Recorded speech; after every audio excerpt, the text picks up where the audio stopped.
আম দিয়ে যে কোনো জিনিস তৈরি করলেই তার কিন্তু টেস্টটা পুরো অন্যরকম হয়ে যায়, ভীষণ সুন্দর, ভীষণ টেস্টি।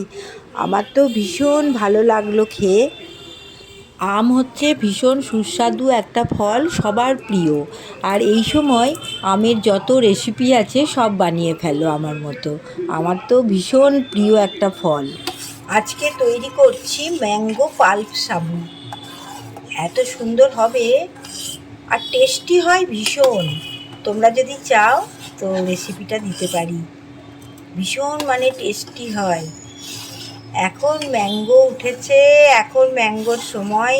এর জন্য লাগবে মোটা দানার যে সাবুগুলো, সেই সাবু। সরু দানার সাবু দিয়ে কিন্তু ভালো হবে না। ম্যাঙ্গো আর সাবু দিয়ে একটা অসাধারণ রেসিপি তৈরি করব, আর হেলদি ভীষণ। এর মধ্যে থাকবে আমন্ড, কাজু, সব কিছু থাকবে এর মধ্যে। ভীষণ হেলদি, ব্রেকফাস্টে একটা ভীষণ হেলদি খাবার। দুধের মধ্যে ভালো করে ফুটিয়ে ফুটিয়ে কিন্তু ক্ষীর তৈরি করতে হবে। পুরো দুধটা একদম ক্ষীরের মতো হয়ে সাবুদানার গায়ে লেগে থাকবে, এত ভালোভাবে মারতে হবে দুধটাকে। এইদিকে আমের পাল্পটা করে নিতে হবে, আর টেস্ট করে দেখতে হবে যেন আমটা টক না থাকে। টক থাকলে কিন্তু কেটে যাবে, দুধ আছে।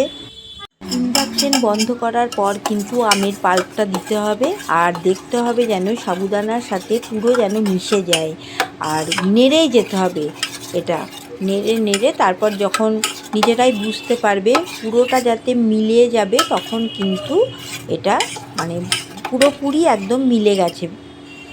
এর মধ্যে দিয়েছি মিল্ক পাউডার আর সুগার। তারপর কিন্তু আবার খুব ভালোভাবে নেড়ে নিচ্ছি যাতে সবটা মিশে যায়। আর দিচ্ছি অল্প করে কাস্টার্ড পাউডার। কাস্টার্ড পাউডারটা দিলে না ঠান্ডা ঠান্ডা ফ্রিজ থেকে বার করে খেতে কিন্তু পুরো আইসক্রিমের মতো লাগবে। তো আবার একটু মিশিয়ে নিতে হবে খুব ভালো করে, যাতে দলা পাকিয়ে না যায়। তো এরকমভাবে খুব ভালোভাবে আমি মিশিয়ে নিলাম, সবটা যাতে খুব ভালোভাবে মিশে যায়। তারপর কিন্তু একটা কাচের পাত্রে এটা আমি ঢেলে তার ওপর কিশমিশ, কাজু, আমন্ড সব কিছু দিয়ে এর ওপরে কিন্তু আমি একটা গার্নিশ করে নিলাম, আর ওপর থেকে দিলাম চকো। তো এগুলো দেওয়ার পর একটু ঠান্ডা হয়ে গেলে ফ্রিজের মধ্যে ঢুকিয়ে দিয়ে ঠান্ডা ঠান্ডা পরিবেশন করতে হবে।